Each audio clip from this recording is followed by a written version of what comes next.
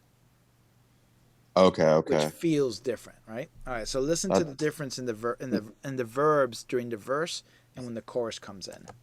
Enough to start a fight.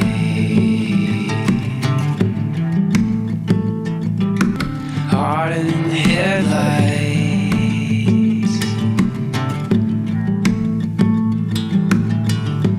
Feeling pain inside.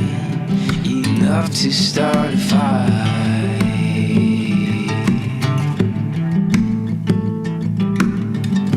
A testament, feather in full flight.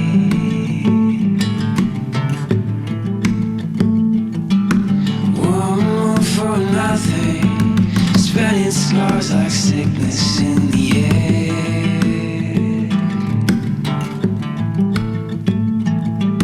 Tethered and torn by that pain we wear.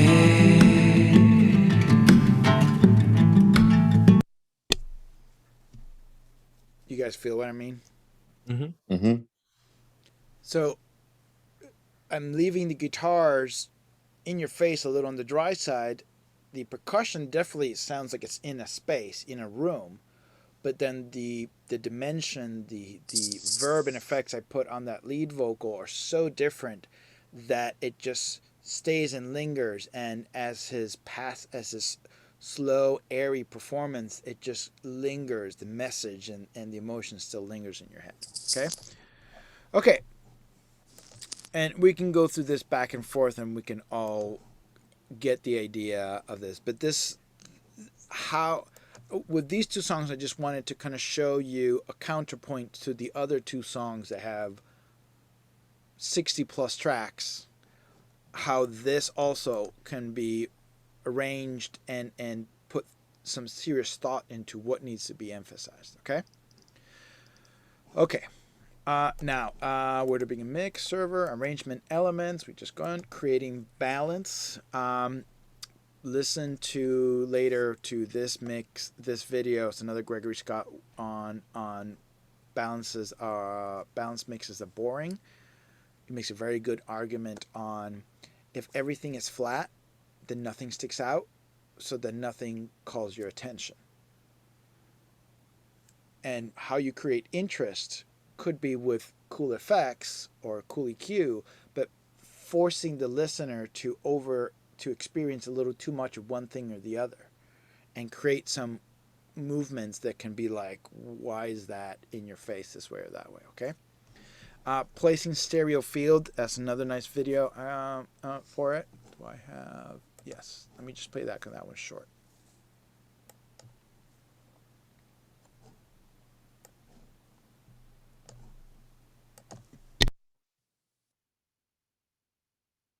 Because people are always talking about, how do I get more depth in my mix? How do I get more width in my mix? A lot of times, the secret to getting something to sound wider is to have less things wide.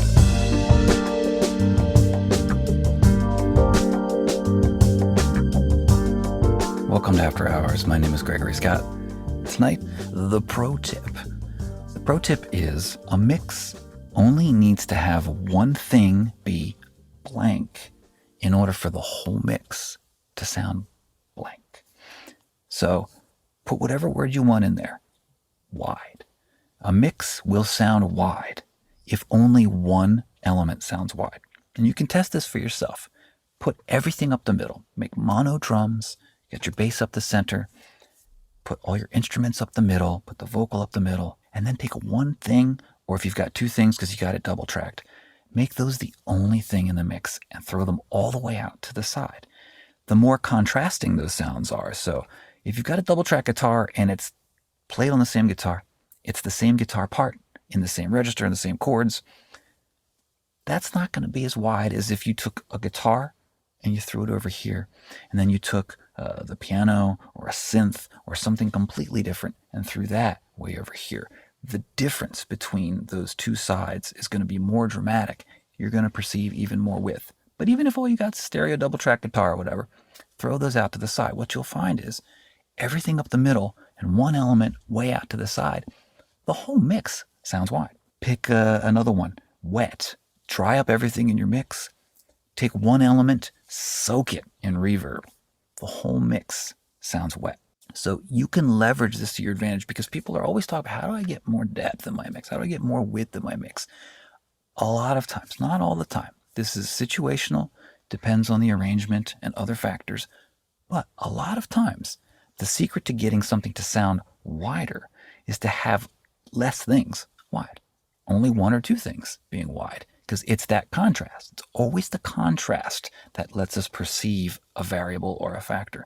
So if you've got a lot of narrowness and then just this dramatic width on a couple things, so work on creating more contrast in your mix by having fewer elements exhibit the qualities that you want the whole mix to exhibit.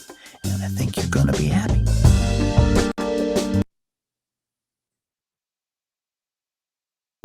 Cool. Simple, clear message, but how many times did we stop and listen when we start mix and we think in those points of views?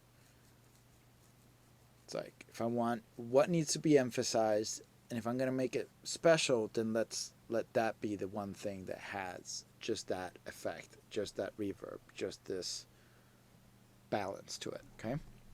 All right, let's start with signal flow and Pro Tools Basics setup. And I'll kind of go through this quickly. So we're running out of time. To go here.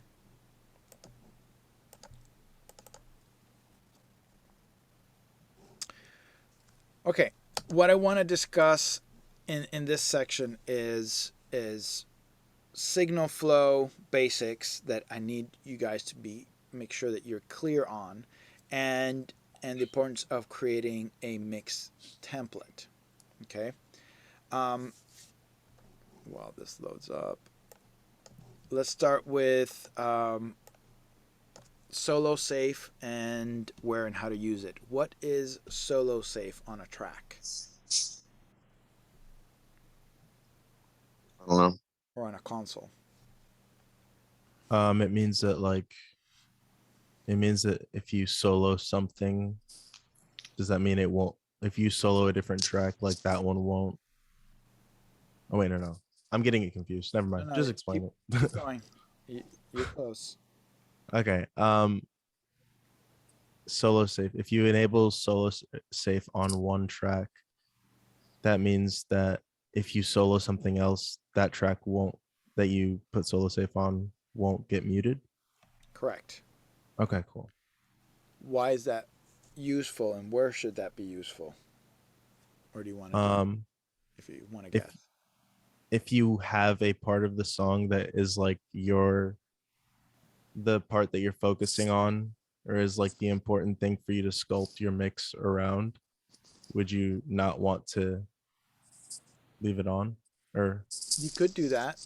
That's a good point as maybe a temporary function of solo safe, where let's say going back to the first song, the accordion and the vocal are the most important parts, so you might want to just always have those solo, or maybe temporarily solo safe those two as you build everything around it, right? Good point. Solo safe is an important feature that every console has to aid in your monitoring, in your signal flow, and aid in how things are when you want to do some critical listening and detailed listening on elements. You make sure that you're hearing everything. So if you have a mix where you have 8 tracks, and let's say stereo drums, bass, guitar, keyboards, and a couple of vocal tracks.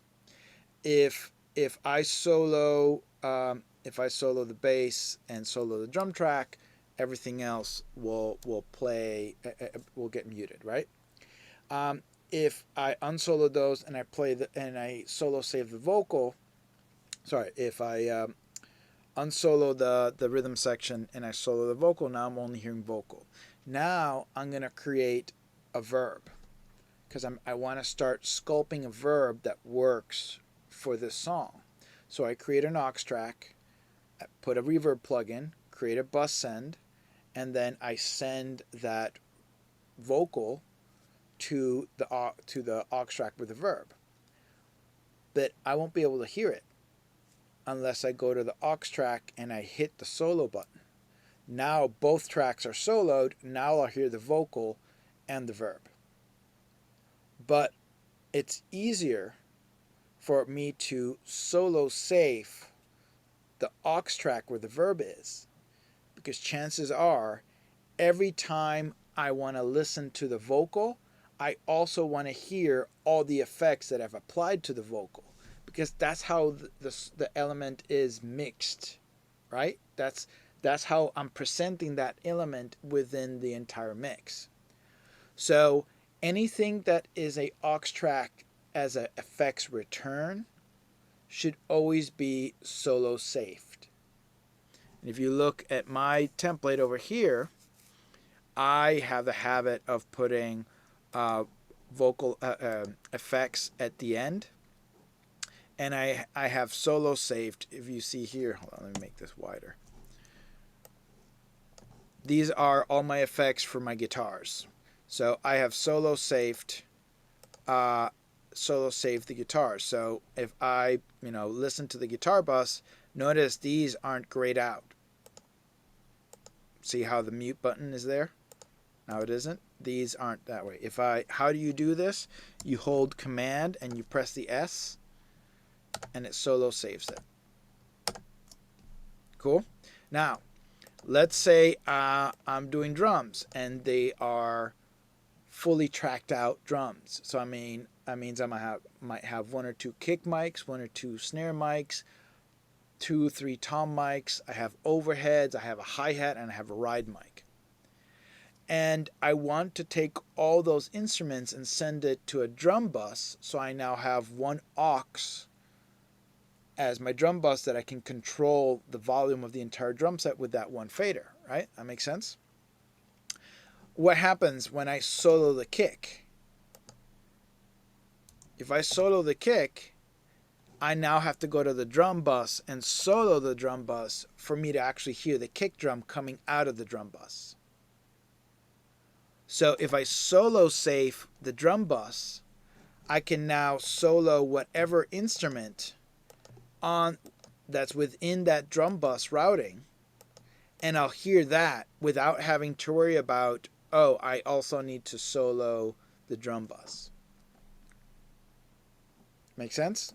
So I say this because these are two routings that I will ask you to do in your template, and as you add things during the semester, I want you to be aware with it. I say this because in all the classes I have students that use solo safe completely wrong. For example, I had a student who took every track and solo saved every track. That meant that now you try to solo anything and none of it works because everything's been solo saved. Don't ask me where he got that idea, but there you go. Also, when I try to have students create buses and they don't solo save the bus, then I need to find where that bus is. And if you are creating multiple buses, so let's say like I have here, let's say I have 2 kick mics, and those kick mics are going to a kick bus. I need to solo save that kick bus so I can solo each individual mic and hear it. But that kick bus is going to a drum bus. So I also need to solo save that drum bus. And let's say that drum bus is also part of a instrument bus. I need to make sure that the instrument bus is also solo safed. So when I solo the kick mic, it allows the signal to go through the kick bus, through the drum bus, through the instrument bus, and into the monitoring bus. Also, in how I do mixing in this studio, since it is an analog studio hybrid scenario, the mix is going through my analog consoles. Let me switch back here so you can see what I mean.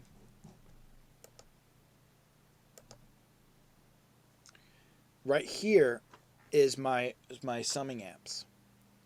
So signals coming into the summing amp, out of the summing amp, back into the converter, and I have to have a return like you see here in the screen where it says Dutch return. That the Dutch is the summing amp I have here. And that means that I'm hearing the entire mix coming back from the console, right? Because I need to hear how the mix is sounding going through the board. So if I need to solo safe the return from the console, because if I don't, I'll never hear anything. That make sense? Yeah. Okay.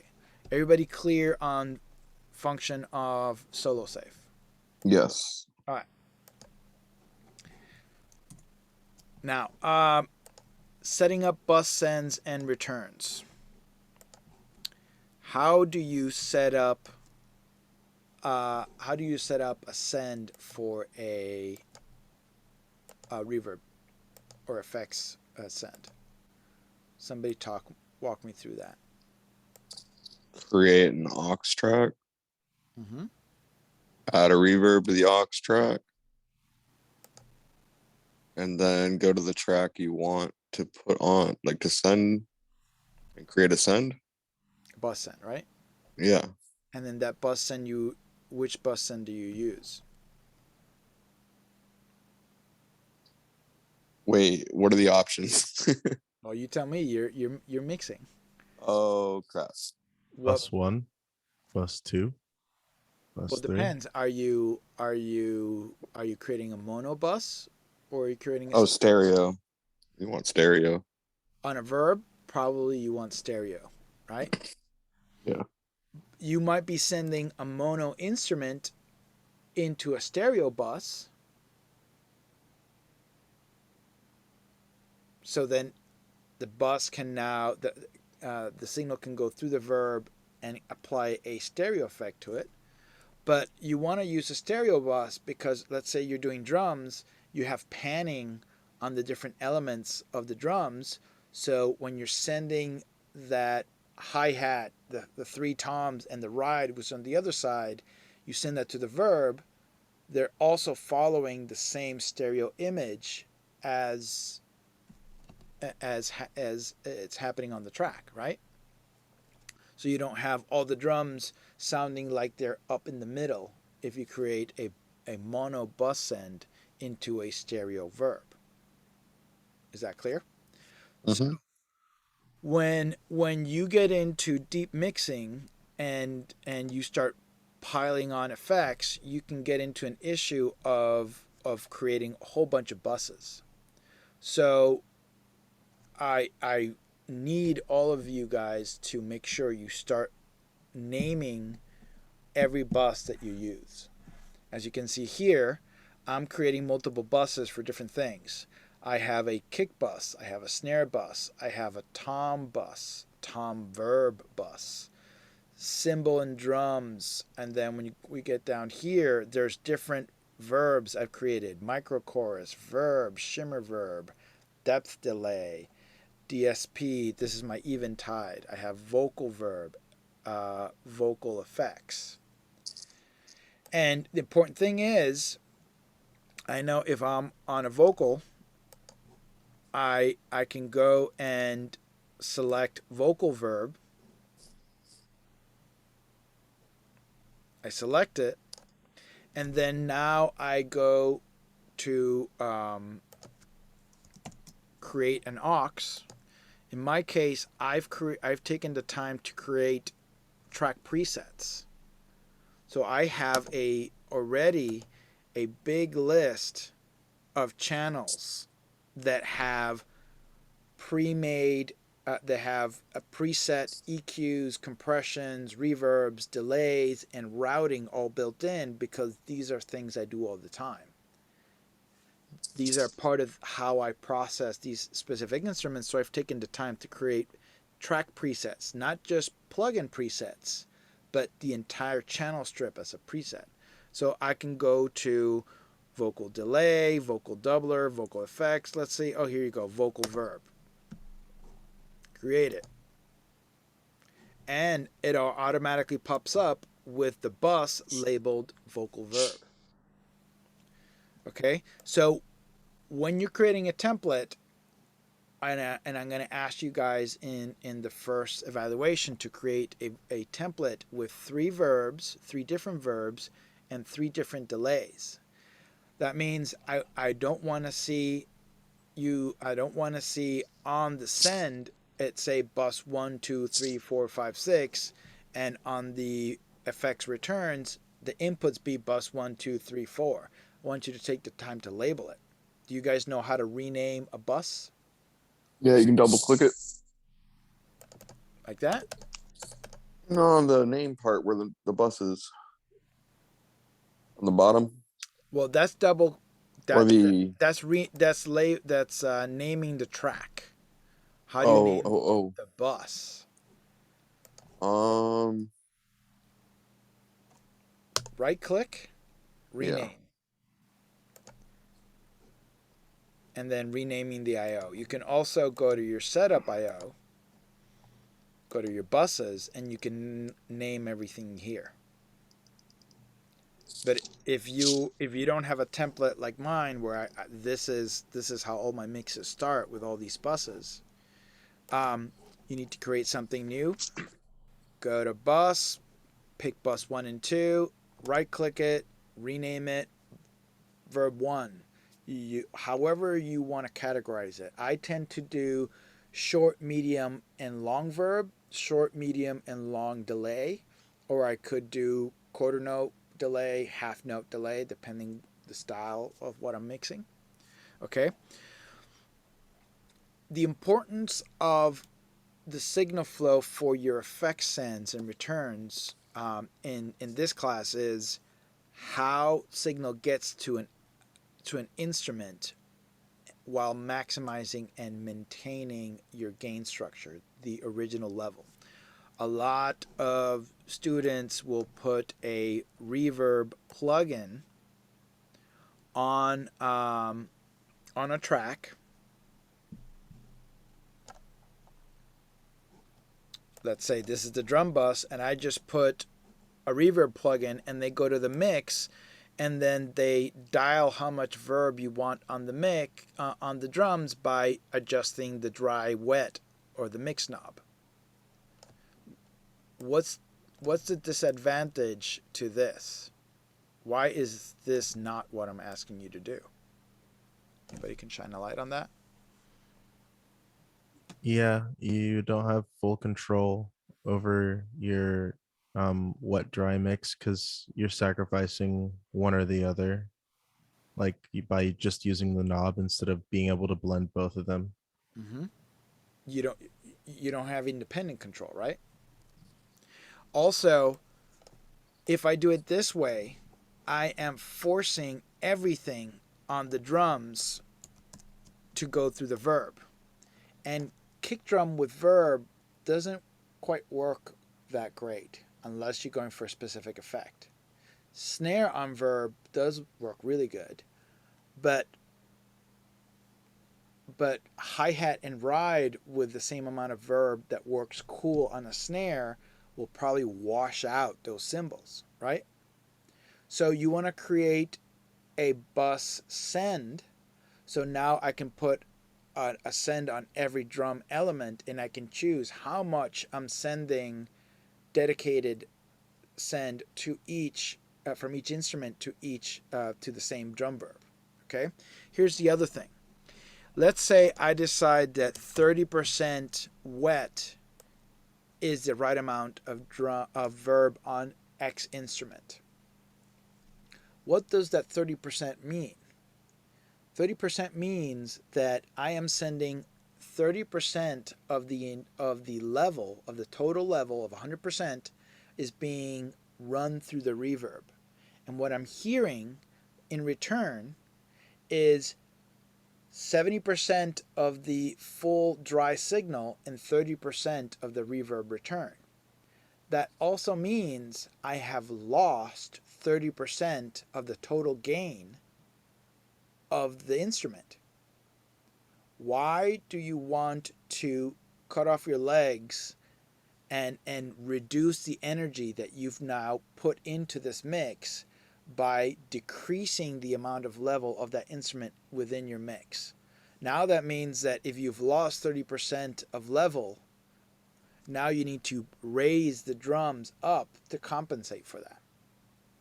If, like Christian has mentioned, if you create a bus send and a return, now I have independent control. Now I'm hearing 100% of the drums or 100% of that instrument with whatever amount I want of the verb. That also means that if I can take the verb on a verse and I can lower the send of that verb, and when the chorus comes in that I want that element to be bigger, I can push the send into the effects louder and get more of it, and I have all that automation to it. Yes, you can automate here, but now if you want more verb and you go to 50%, that means you have 50% less signal, original signal. So now you have to compensate by raising the drums or the element even more. So it's kind of shooting yourself in the foot working around. So when we get to it, I want everybody to be clear on how proper signal flow happens and how to use buses the right way. That also means I'm going to ask you guys to create not just effects sends and returns for reverbs and delays. I also want you to keep in mind that I want you to organize elements in buses. If there are 10 drum mics, it's easier for you to create a drum bus. And like you see here, there's a actual drum bus, and route everything to the drum bus. And then I have an aux return called drum bus right here. And that is what I send to your mix bus. And that way I can adjust levels there. I can put plugins to affect drums as an entire thing if I choose to do that. Okay, so everybody clear with instrument bus sends and effects sends? Yeah. So the way I do it, and at least like as close as I can get it in Ableton when I'm just demoing out stuff, I usually just do like my drum group / bus, right? And then I do it to instruments again, like you had said. So like all my guitars and everything else ends up going to instruments, and then I have my vocals separate. So you have like an instrument bus and a vocal bus? Yeah, and then I sidechain the vocals to a compressor on the instrument bus. If that's, I don't know if this is something that's like a thing, but just to like slightly duck it You're when doing it, so it's a thing. yeah. Okay, yeah. I mean, it is, but I sidechain the input from the vocals, and I put the compressor on the instrument track so that whenever the vocals reach a certain threshold, like it ducks the instruments a little bit so the vocals can like come through just a little bit, and the mix like kind of moves up and down a little bit. Interesting. All right, we can get I don't know if it's a stylistic thing or I don't know. It's a thing that you can do, and obviously Yeah. you are doing it. I'll get into that part of the when we get into compression. I'll dedicate a whole section on sidechain and different approaches to sidechaining. But so you are thinking in terms of multiple buses to make your life easier, right? So and like you see here in this template that I have, everything. Other things to keep in mind is organization of it. I color code everything, and that's part of what I expect everybody to do in this class. When you're starting this first evaluation and you're creating everything, you're gonna open those 2 mixes that I sent. And those mixes, if they're not already, I want you to color code everything per group. So all my drums tend to be blue. I have a deeper blue for the tracks. I have a brighter blue for the individual bus, kicks and snare buses. I have a lighter blue for like overall drum buses. So how I mix drums is I mix drums in 2 buses. I have a drum bus, and a drum bus means everything that has a skin to it, a head to it. Kick, snare, toms. Those are drums. Then I have a cymbal bus, and that means hi-hat, ride, overheads, room mics. Those have cymbals blend into them as a focus, and how you EQ cymbals and how you EQ drums, how you compress cymbals and how you compress drums are different. So I don't want to compress the entire drum signal chain and make it pump to the kick and the snare, because if there are cymbals happening, it's gonna compress a cymbal and make it pump in a way that I might not want to. Because now it's going to duck the attack as you're hitting, crashing on constantly on a crash, doing quarter notes or eighth notes on a big bridge. Pumping the compression on the mix bus with the kick and the snare is going to push the attack of that crash down. It's going to make it harder for those cymbals to cut and sit and float above in the mix. So if I put a drum compressor and I treat the cymbals with a different compression, I can create this dynamic separation where the cymbals can stay above, up here height-wise, and not be pushed down into the mix with the rest. Make sense? Yeah. That's something to consider as within a group of instruments. How do I want to process this? Not that you need to do it this way in this class, but I'm just explaining how I do different things. So I tend to have percussion still within the shades of blue. Bass is purple in my book. I think I got this from a Prince reference. I don't remember at this point. Guitar are always brown, and that's my ode to Eddie Van Halen and his brown sound on the guitar. I'm sure you guys are familiar with that story. Are you? I'm actually not, and I'm a guitar player, so I don't know. Micah, do you know the brown Also, sound? I actually have not heard the brown sound with Van Halen. I've heard of it, but I don't know the story. The All right, brown so- note. No, that's different. No. That's different. That's a whole other concept. So the Eddie Van Halen was how the story goes, as far as I've been told, when he was in the studio going to record the first album, he's trying to explain to the engineer the guitar sound that he wanted, because he was trying to define the sound. He was trying to create something new and different to define himself as the type of electric guitarist that he was, right? So as he's trying to explain it, he doesn't have words for it. So he just tells the engineer, I'm looking for that brown sound. And whatever that first album of Van Halen, that became the brown sound. Part of the sound of that is that they took a Marshall cabinet and they put a variable voltage regulator, and they lowered the voltage feeding into the amplifier. So they underpowered the amplifier, and that underpowering created a sag, what guitars will call sag, a slight hesitancy in the response of the tube circuitry, which kind of darkened the tone, and that changed in power into the amplifier created what he called the Brown sound. Okay. I actually have heard it then. I have heard the brown sound. All right, everybody Because has heard it. sag on You just don't know. fuzz, Huh? sag on fuzz is amazing. Yes. It's Oh yeah. beautiful. Yeah. Yeah. Like And the that germanium fuzz pedal. with sag. Yeah. Like germanium fuzz with sag is insane. Yeah. No, I believe. I work with a local pedal maker, Stomp Underfoot. Really good guitarist, and um,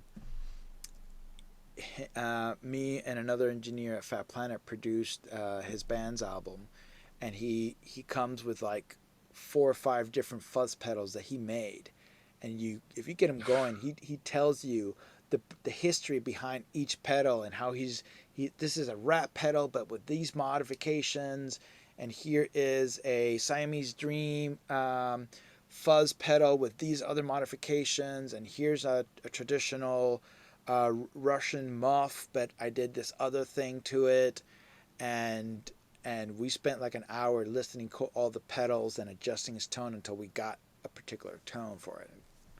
And what we recorded is basically how it went to the mix because it just sounded really good. So I take all the guitars and I put them different shades of brown.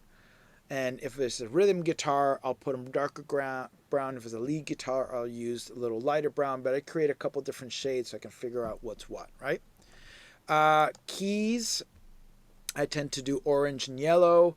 If it's an acoustic piano, I always put it yellow. That's because my boss is a piano player, and when I started working there and helping him as an assistant in mix, he turned around and told me, you always label pianos yellow because pianos have a yellow sound. No clue where that came from, what reference, but that stuck into my head. So in my sessions, pianos are always yellow. And then for me, vocal tends to be the lead instrument, the thing you're really focusing on. So vocals tend to be red because it's the color that really, we tend to really pay attention to, right? And then harmonies and background vocals tend to be in the pink area there. Your color pattern and choices can be whatever you want. I just want to see that you've opened these sessions up and that you've put some thought and organization, and everything is categorized that way. So everything has already been labeled as far as naming. You need to create your buses, name those buses, create auxes, name those tracks, and then color code everything. Okay. Like I mentioned in the first class, I don't want you to use a mix template from somebody else. I want you to start from scratch and create something new, and that we're going to build up on this, because I've had too many issues where people import a template that they're accustomed to using, and it turns out that they really don't get the signal flow for it. Okay. Organizing the session, that can mean, in my case, I tend to put drums, start with drums from left to right, then bass, then the other rhythm elements, whatever they may be, then synthesizers, so my pads, then I might have some lead instruments, then I have vocals and background vocals at the end, then I put all my effects. After that, all my master faders, these are all the outputs that feed my console, and then the return of the console goes at the end, and my master fader for my monitoring, which in case is my DAC master fader, that's at the very end. That's how I organize my mix.